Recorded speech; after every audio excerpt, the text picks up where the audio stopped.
Hi everyone, we are March 30 and this is the bi-weekly K8s Infra SIG meetings. So this meetings is under the code of conduct, so please be respectful of everyone in these meetings, and if you have any issue during this meeting, you can reach out to the code of conduct committee at code@k8s.io. Let me share my screen. I will put the link in the docs for, I don't see anyone new, but anyway, let me share my screen somewhere. Oh, share screen.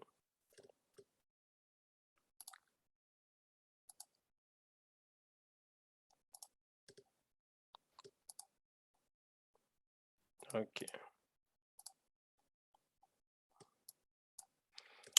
Yes, like I said, yeah, James, can you share the screen because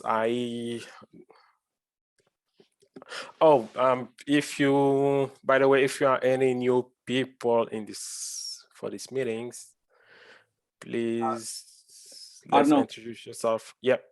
make me a co-host, please. Oh, so I can... okay.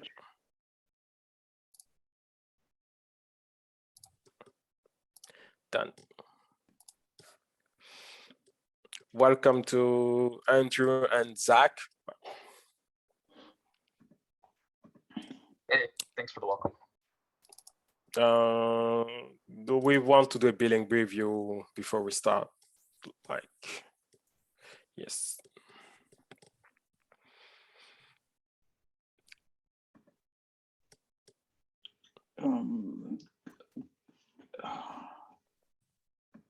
Okay, next page. I think it's better to go directly to page 5 because page 5 break down the cost per service, the monthly cost per service.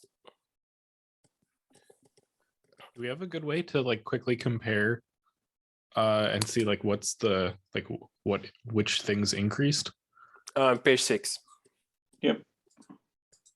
On page 6 we compare months. It's not exactly a good comparison because billing, the final bill come the day after the end of the month. So basically it's like an approximation of the calculation. Yeah, one more day, right? So yeah, one more day. So prod cloud storage went up 14.2, compute engine went up 45. But these are lower numbers, so I'm going to ignore that for now. So the CDN, compute engine, and cloud storage for artifacts prop. Those are the ones that I can see. Yeah, I think compute engine for K8s Infra probably are the consequences of many failure we see over the month, because every time we have flaky tests, they are retries. So those retry basically consume a lot of compute. And are we auto scaling that cluster? Yeah. Okay, because the other Prow cluster, that wouldn't be the case. It's like fixed scale. Yeah, the cluster inside the appropriate trusted project don't auto scale is basically flat number of instance 3 per month, and for the moment until we finish the migration. Flaky tests shouldn't make the Prow cost change then if there's a flat number of instances. Yeah, but flat number for a specific cluster. We have two clusters. The trusted one have just specific pre-submit and post-submit. That really don't change because we have a very low number of project running inside that. But the one inside K8s Infra Pro Build project is auto-scaling and is basically over 100 nodes per month. So we basically, and every time over the last weeks, we have a lot of failure in the test, so we pay the cost of that. Also, a lot of PRs attempting to test it again. Exactly, like the batch. Yeah, exactly, like the one we have yesterday. Okay, can I stop? Sorry.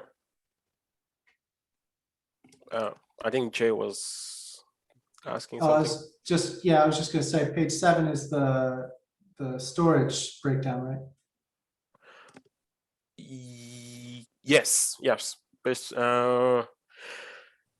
it's every SKU relate to the cluster services. Yes. Okay, but really it's just the artifacts product. That's the main Yeah, cost because indicator. because that's where we store the image layer for all the controller we distribute. Right. Yeah, some of those might have like a staging version of an image where like CI pushes to, and then we promote that into, but all the production serving that we host should be in that first project for the Docker images. It's also other stuff inside the cloud storage, because we are other type of artifact we host in different in very specific project. We're not hosting any of those in K8s artifact prod though, right? Just No, the Docker images. we have basically the binaries and the COPS binaries and the other binaries we host inside K8s artifact prod. Okay, it might be worth splitting that project so we can have a better idea what's going where. This is a technical problem I want to discuss later. Okay.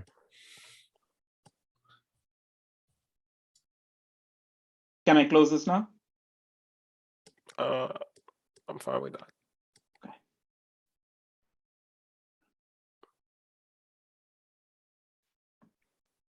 So I think I was not really there during the last meeting, but we had a lot of conversation about how things are progressing with the migration from registry.sk. So I try to capture the action item we are supposed to review today. So I think the main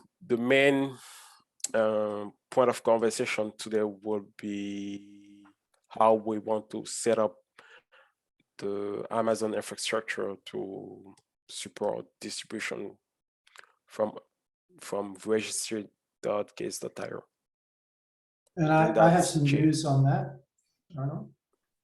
Okay. So Ted and I have been sort of like investigating so different strategies and what would be like most price effective and cost effective and all that kind of stuff. Turns out that the good news is that S3, so the transit costs or bandwidth costs for pulling an image from an S3 object into an EC2 instance that's also in that region, there is no charge for that. And so we can get rid of a huge portion of the bandwidth costs associated with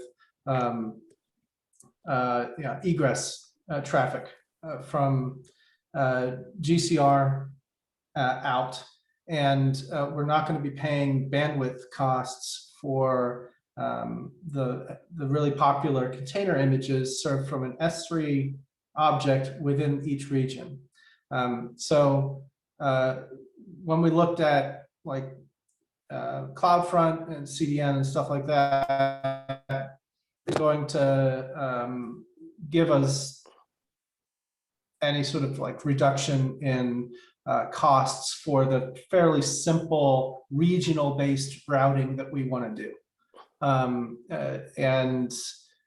So we're ready to go ahead and bite the bullet, create the buckets in each of the AWS regions. Obviously, let's start with the regions that are most popular and start pushing the bits into the S3 buckets in each of the regions.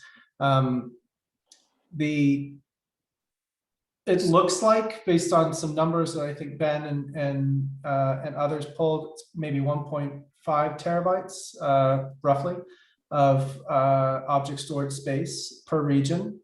Totally cool with that. No worries in that regard.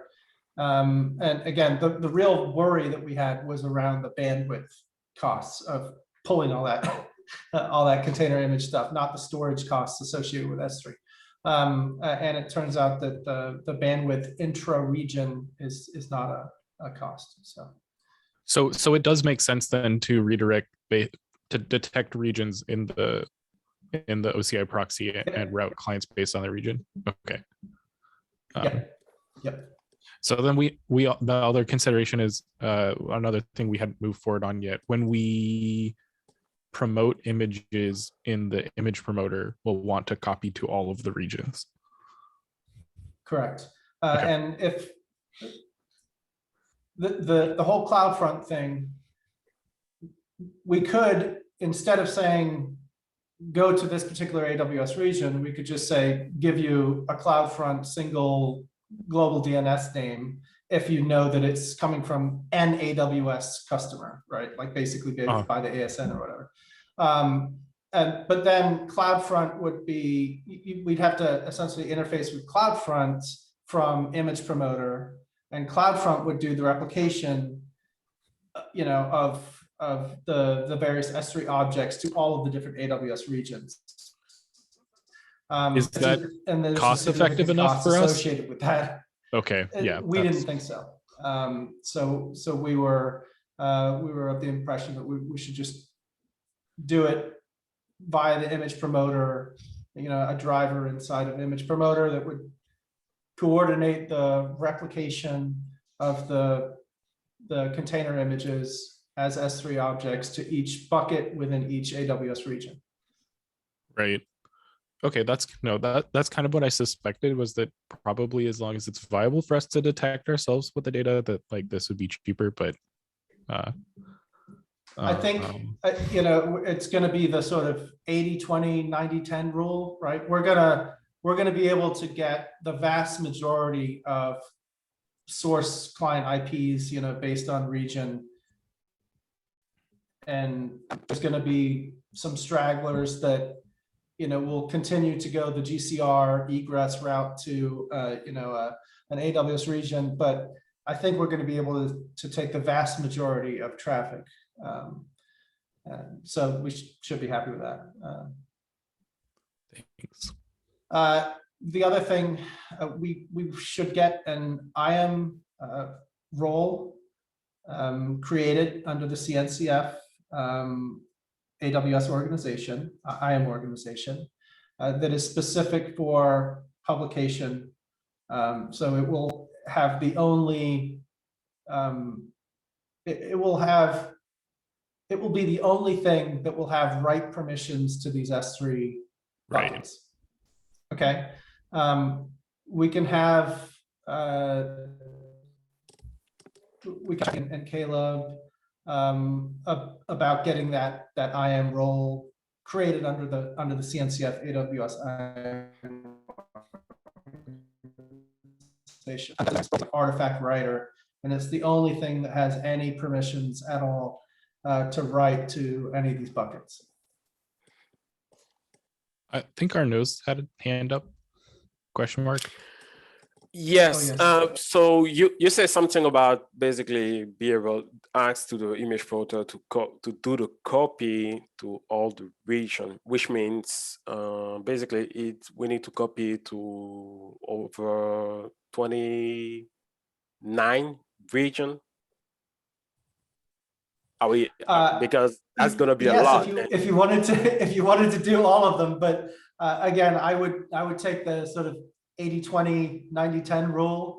Just do the top 5 regions, which is probably going to account for 90+%. Okay.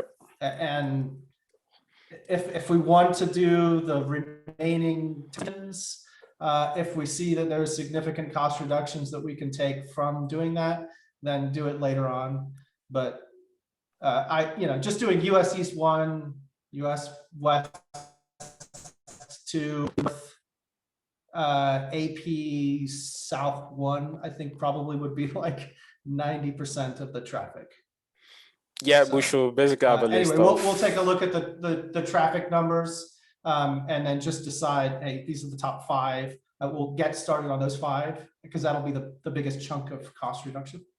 And then, you know, if we see that there's a particular region that's consuming a lot of egress costs from GCR to that AWS region, then we'll just introduce a PR that adds that region into the image promoter. Yeah, and we can just have a mapping in the redirector of like, we detect this region, we route to this region.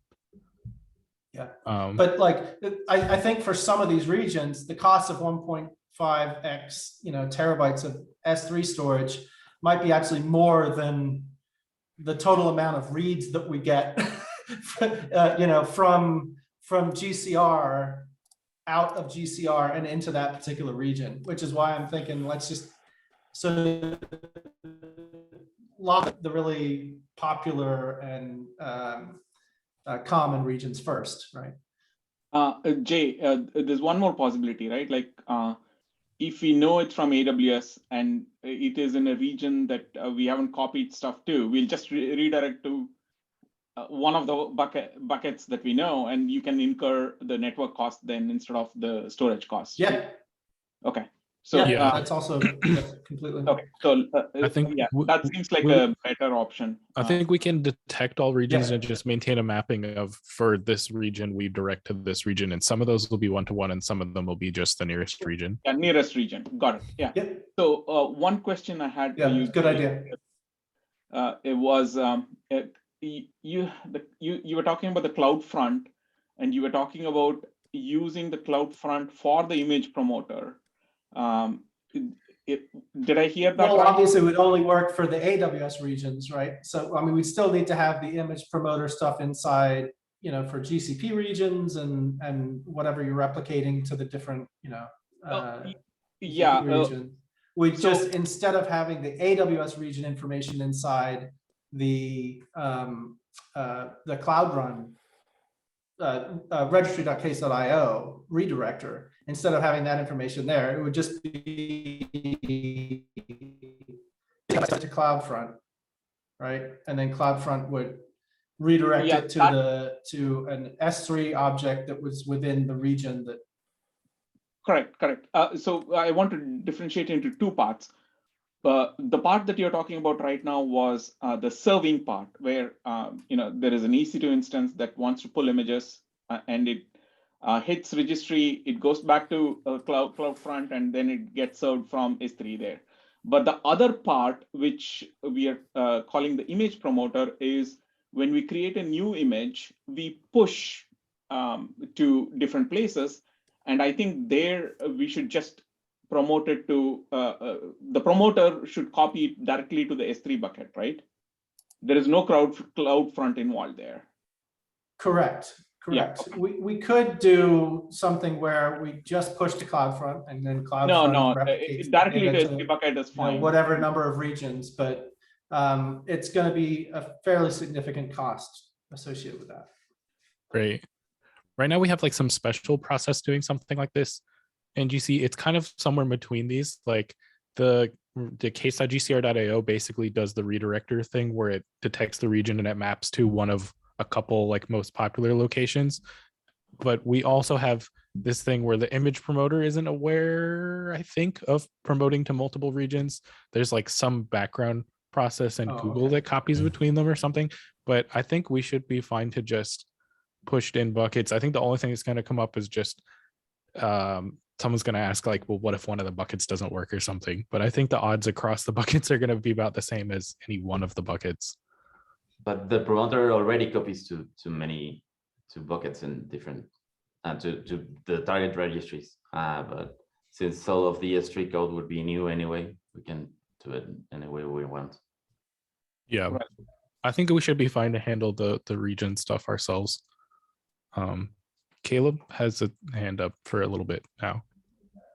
I wanted to say that I did some research a little while ago, and I will provide a link once I find it again, but I believe it's actually possible that we can just push to a single bucket in AWS, and then AWS takes care of doing all of the syncing to all the buckets and regions that we care about. So it might be even easier than we are trying to consider right now. But yeah, again, I will provide links once I think I find the remember docs looking again. at that earlier with you, Caleb. It's Caleb talk about cross-region replication, but it's a mechanism inside the bucket base that allow to do a copy from one, a bucket from another one in different region, and can be possible in different account. It's basically what they're doing is they do the replication every 15 minutes, and you can change that timing for specific reason. So Got it. So in either case, image promoter has to be updated to copy to at least one S3 bucket, Yes. right? And then if we run it against multiple S3 buckets, that's our choice at that point. But the code is going to be the same, right? And then we can figure out the replication, whether we want to do it from. I would suggest we probably should do it to all the buckets ourselves. That way we have confidence that if we push it to all of the S3 buckets, then we push it to GCR, we'll never serve an image that isn't ready to be served in all regions. Correct. That is the otherwise we problem, run the risk of like it's not really actually present in all locations, and it's going to be more complicated and slower if the redirector has to try to check if the image actually exists somewhere. Correct. Yeah. So it's better to just push it to like. We should probably just push all the S3 buckets in parallel ourselves. Correct. Yeah. So I guess we can try to allocate some of these AIs. Do we want to do that now? Sure. Is anybody interested in taking up the image promoter piece? I am. I still have one question for Jay. Like, basically, we don't invert the problem, but we may have an issue with ingress cost because we have like to push to multiple buckets coming from the image promoter. We don't have an increase in the ingress cost because we need to pay. Basically, the Amazon account will pay for the object coming from outside Amazon. We don't have an issue with cost about that. It should still be lower, right? At some point we have to move it in to those regions, but once we're serving it from the popular regions, we save money by serving from those regions. Exactly. Because the way AWS works is they're gonna bill you for every push you do per bucket, which means if you push to 10 buckets, you need to pay basically 10 times the cost of just one pushing. So I'm curious if we don't have a cost issue in that. Maybe it's gonna be lower than what we're paying for the distribution, but exactly. But I'm just curious, like. Yeah, You're talking about like versus the solution that Caleb was discussing, right? We're having the S3 bucket configured to replicate. Yeah, because we can just basically push to one and Amazon do the replication. I'll take a look at that. And Caleb, I'll work with you afterwards. I'm certainly interested in that. The only thing is that bucket names are globally unique. So I'm not entirely sure how that would sort of like, maybe there's like some sort of like naming template for the replicated buckets in other regions. I'm not entirely sure. We'll have to check into that. Basically, also, I suspect the cost isn't that high, but the assurances we get from knowing that we pushed all the regions that they're live before we promote the image tag is worthwhile. Right. Yeah, let's not prematurely optimize right now. Let's assume that we want to. Our plan A would be to say push to 3 AWS regions, and then we'll see what happens. Right, like we'll have to run this a little bit and see as well. If we there's also an action item someone could take on someone who has access to the existing logs data. If we can go back over those IPs and try to actually, we could determine what the actual most popular regions are from the data we have now. Yeah, I feel that already. Yeah, absolutely. And like what's the distribution, so we can determine which buckets make sense. So I think we could split this into like 3 tests. We have figure out which buckets, which regions we should be doing, get the promoter ready to push to buckets and regions, Mhm. and then get the redirector ready to serve from those. I have some work on the last piece. I'd like to take the image promoter piece, if that's cool with you, Ben. And that's up to Adolfo and Veronica. They are inside, they are part of the release engineering sub-project. So you can check with them. Yeah, if you want it, Adolfo- Jay, Adolfo. I'm happy to point you in the right direction. It's Yeah. The 3 of you can pair, right? Like Yeah. 2 of you can pair, and Adolfo already knows how we call the image promoter, where do we call it from, and how do we call it, and like when do we call it, and how does the promotion looks like. Jay, you will definitely need Adolfo and Veronica to help you. Sounds good. I'm happy to contribute and learn as much as I can from Adolfo and Veronica. Awesome. Yeah, I'll ping you in Slack later.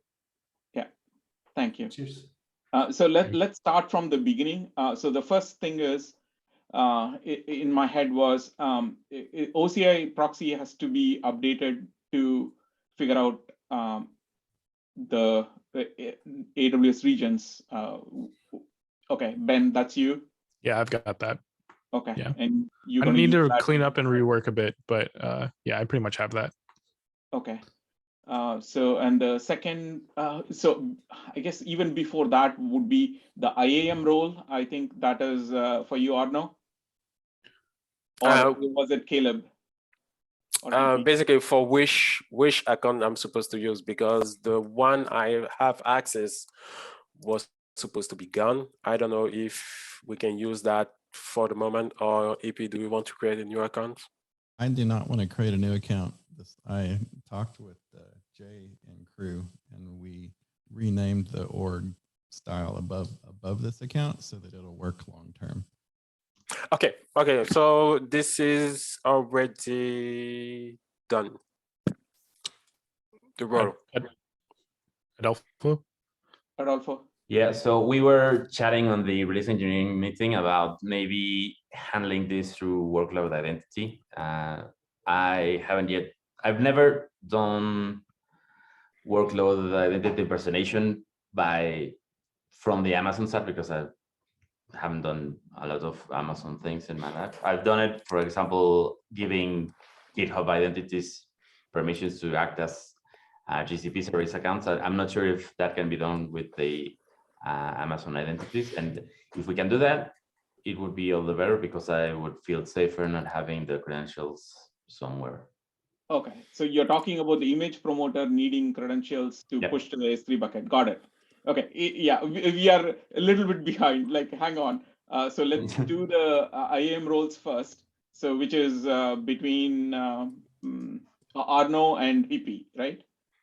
I will basically I have access to the account, so I can do that by myself. And basically, just to clarify, yesterday I went to release engineering meeting and talk about this, and Jim Angel proposed to use workload identity between cloud provider, but this is something way more complicated than I thought. So it's better to get basic credential from a user and give that to the image promoter inside a secret inside a brick cluster. So okay, it's way better to do that simple. And Jay will need this information for the image promoter when he's writing stuff. Yep. Okay.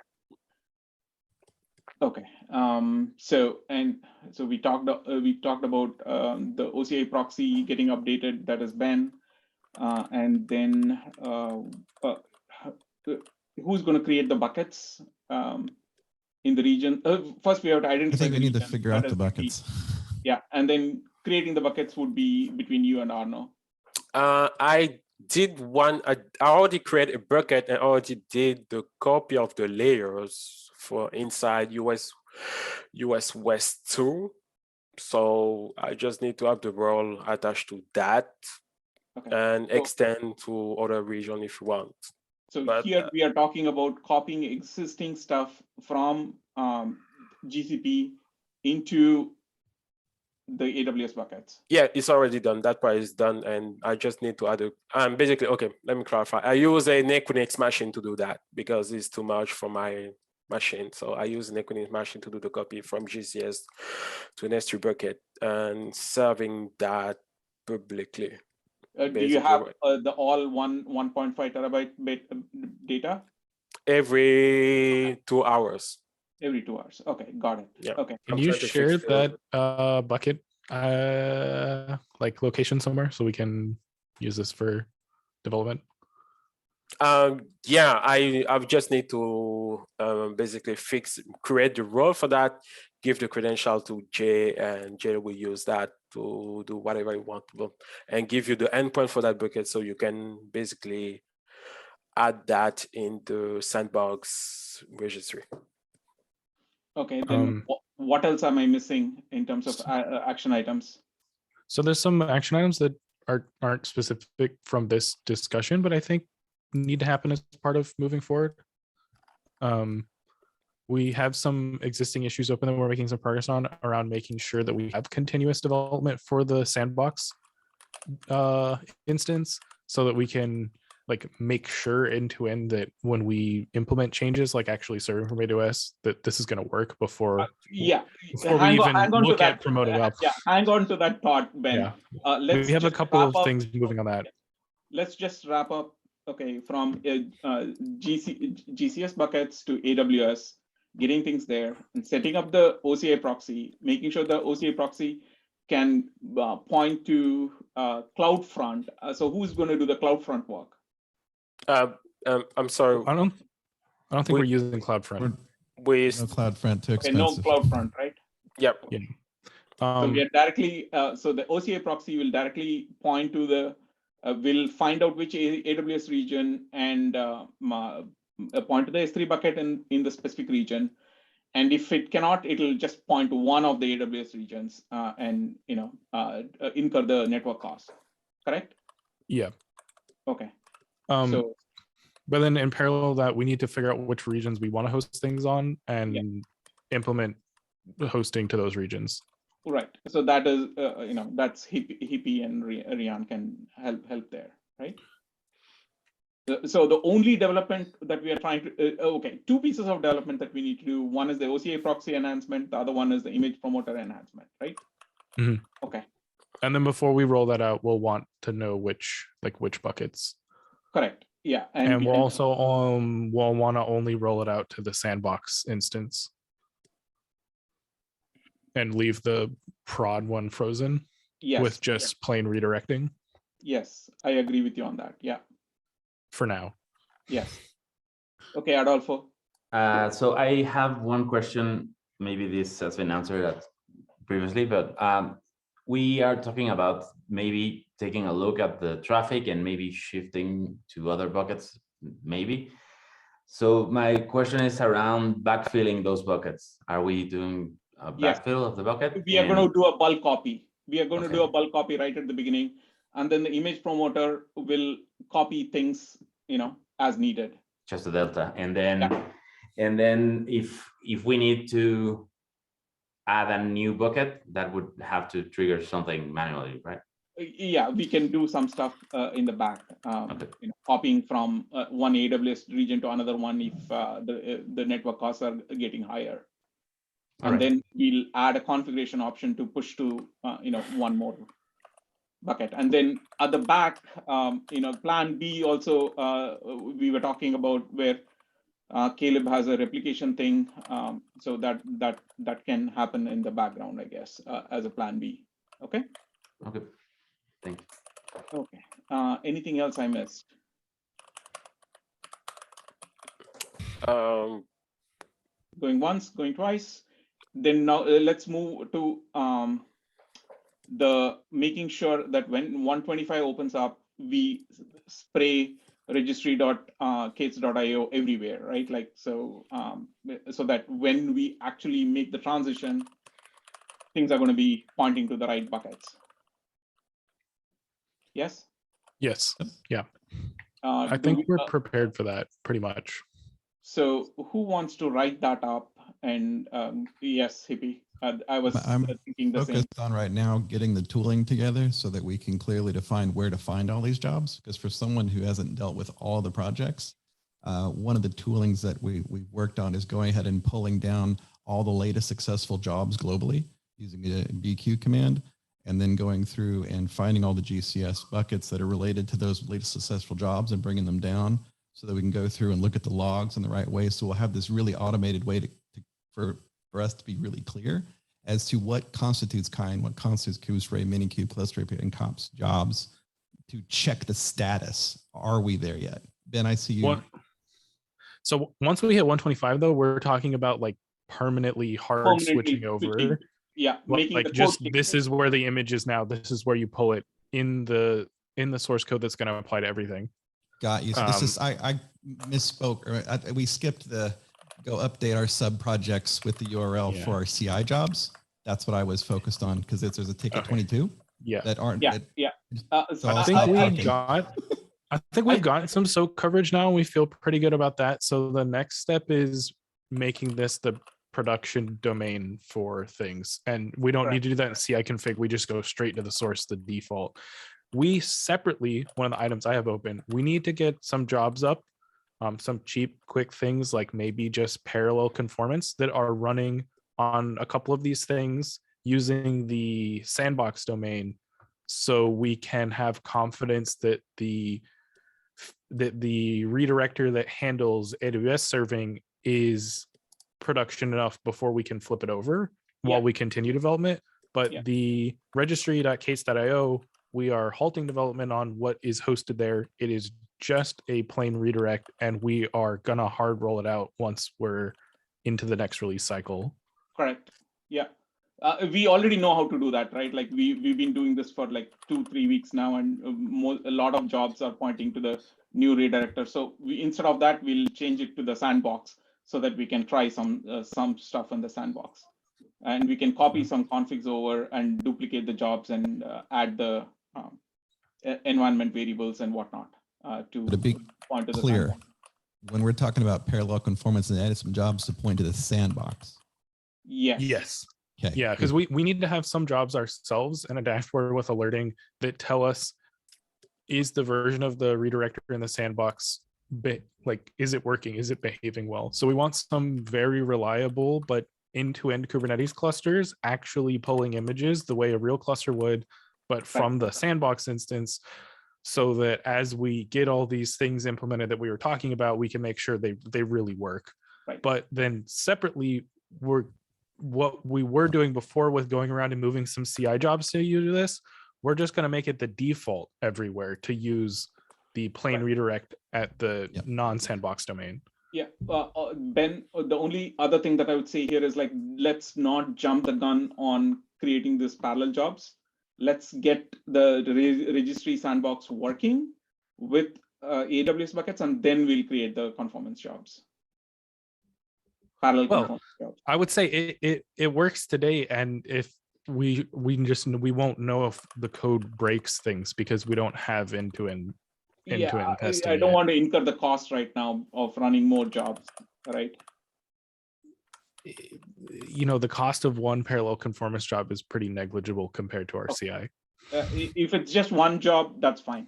I just want to get one in place so we have the pattern. But once we do ramp this up, we are going to need to look at, like, we should probably have one with kops and GCE and kind or something. There's a couple of things so that we have a way to soak changes before we promote. Because I'm thinking, as not today, but when we are ready to start rolling out the AWS things to the real redirector, and we've made registry.k8s.io default everywhere, we need to be very careful rolling changes to that domain. I understand. So I mistook when you that you wanted just one job. I thought we were going to do all the things that we did for the SOAK. No, not what we went and did everywhere. We just want something that we can monitor that tells us that yes, the sandbox registry is behaving with a real cluster. So we can just run the periodic job that is running in master blocking, SIG release blocking. Just that one of them, we can copy it over. Okay. Yeah, we just need to take something like that where we trust that the job itself should be reliable, and that the variable we're introducing is the sandbox registry. Correct. And put it in a dashboard for this project set up test grid alerts. And then the other piece we need is right now it's manual to go actually have the sandbox run anything new. We should get the sandbox running head so that we're testing it. Okay, so that's 2 action items, Hippie. The first one is one parallel conformance job with a test grid dashboard.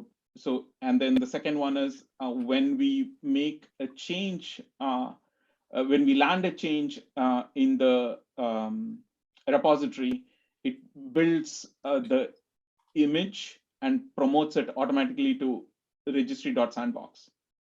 Did I get that right, Ben? Yeah, and we have a tracking issue for each of these. I think we have the automated builds, but we don't have automated promotions. So there's, I believe, another. I think Arnaud had an issue for the promotion. I'm trying to assign people to things. So yeah, and this one is on Hippie and Caleb, I guess. I was just trying to link back to the GitHub issues in the chat. Okay. I lost the issue for promotion, but I think there is one. Did I capture that? Right, we can track down issues. Okay. Yeah. So I think we've managed to assign things to people that we wanted to. Metrics. There was some discussion about metrics that I didn't catch. Arnaud, Caleb, can you fill us in? Because we'll need to capture metrics for the things that we are trying to do now, right?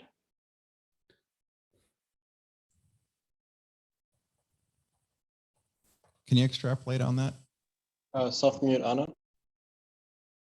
So Caleb was going to do some metrics, and then Arnaud said that he already has some.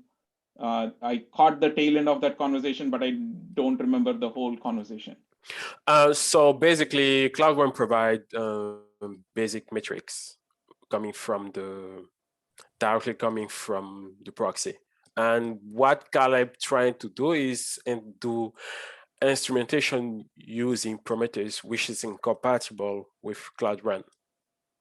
Because any cloud provider using their monitoring system is incompatible with Prometheus. Like if you want to do Amazon CloudWatch with Prometheus, it's not possible. If you want to basically do Cloud Run plus Prometheus, it's not possible.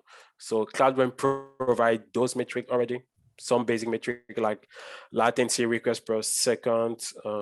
If you check the dashboard of Cloud Run, you will see basic metrics. So we don't really to do that right now because this is the proxy is a redirect. So those metrics can be already exploited. We see the number of requests we do that. So that's why I'm saying we should either close the pull request for the moment or freeze that until we have a better conversation about monitoring, but it's not a priority right now. So I think we may want to pull out some more metrics, but we do have the starting point that Cloud Run does request tracing.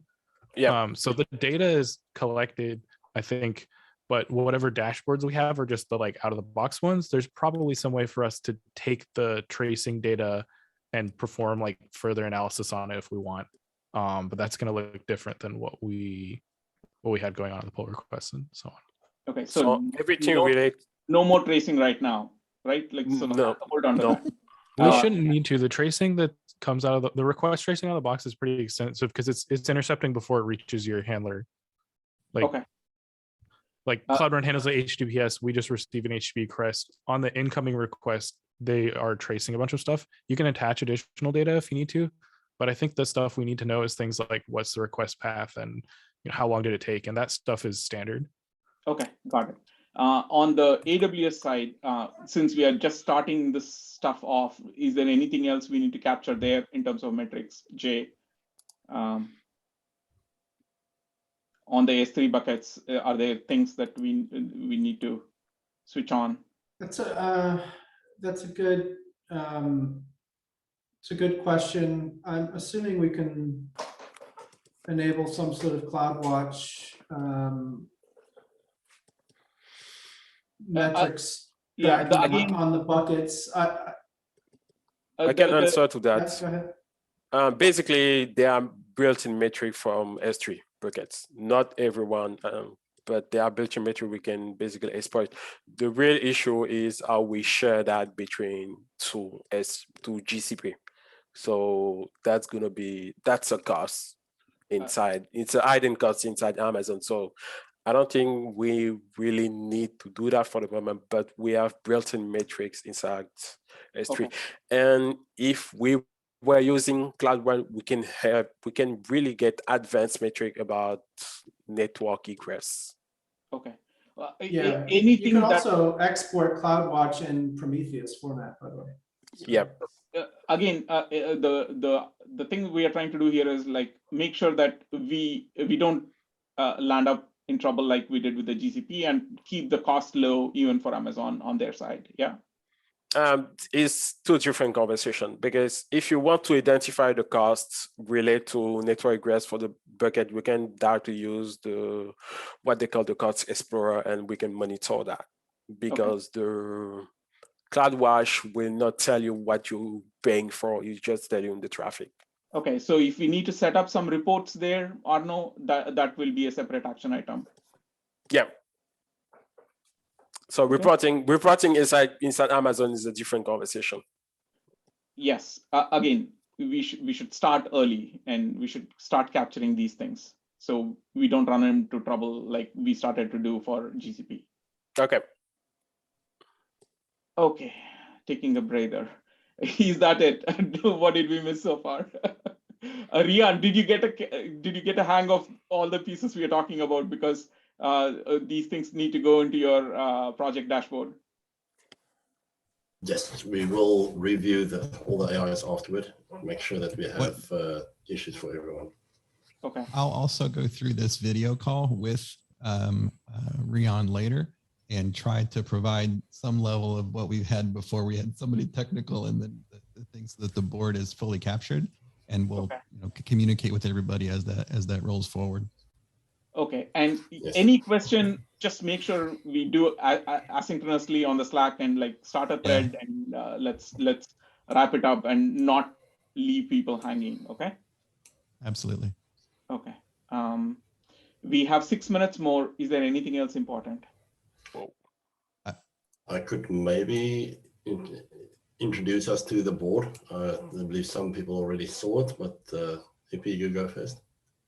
I think if we'll wait for the board this time, mainly to give us a chance to put stuff on the board from here. But it's a pretty standard approach, and there's a video link that he can share in the channel of why this particular approach. We had some people add another column in there for no status. So maybe we can move that into a backlog until it gets into, do you have enough information to move forward? Do you block that information? Are you getting it done? Does it need, and then and verifying for each of these steps. And then the last one being the, has someone verified it, has the PR merged?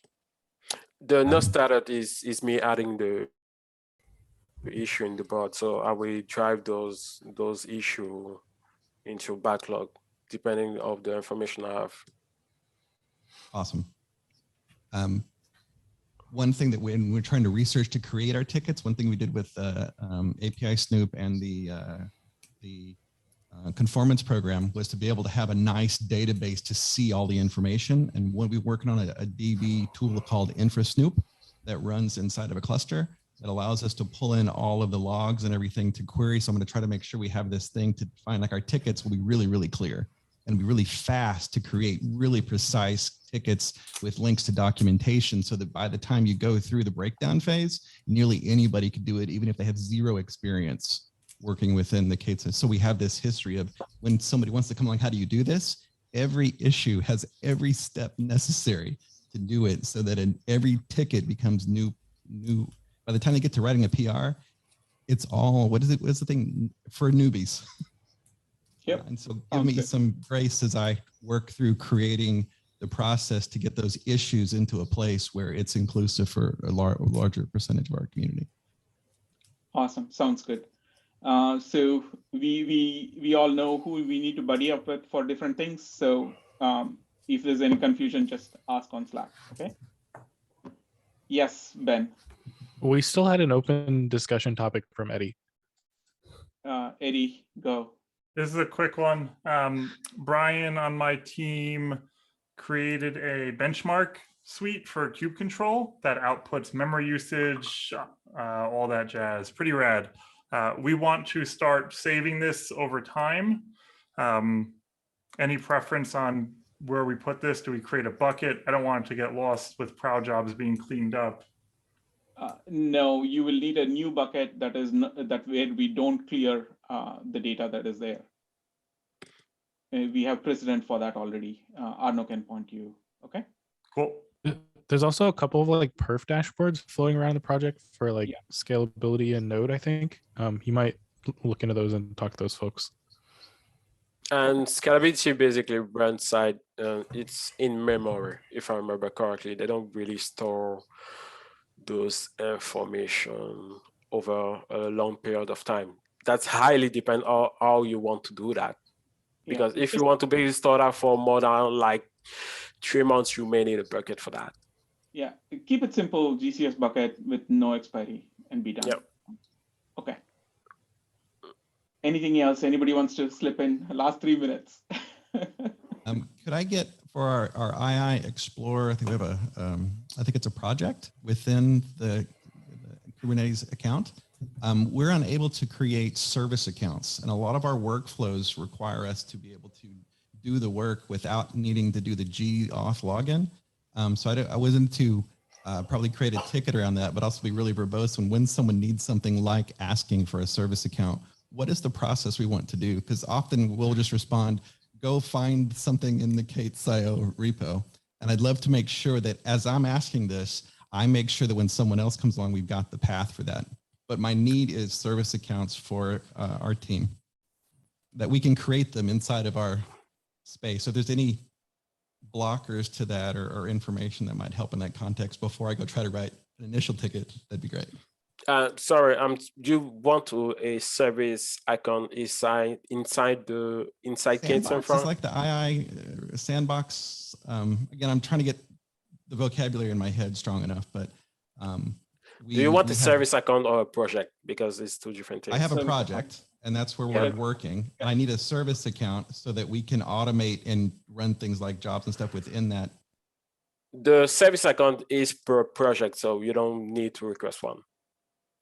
As owner of K8s Infra, we don't have permissions within the project to create one. So with my HH at II Co-op, when I try to create one, it says you don't have permission to create service account. So it's a permission. Yeah, so login issue that says exactly that. I am awesome. to create a account and then we go fix it. Okay. Absolutely. Thanks heaps. Okay. Going once, going twice. Bye, everyone. Excellent meeting, everybody. Have a wonderful day. Thanks, Have a good day. Good day, everyone. Good one. Or evening.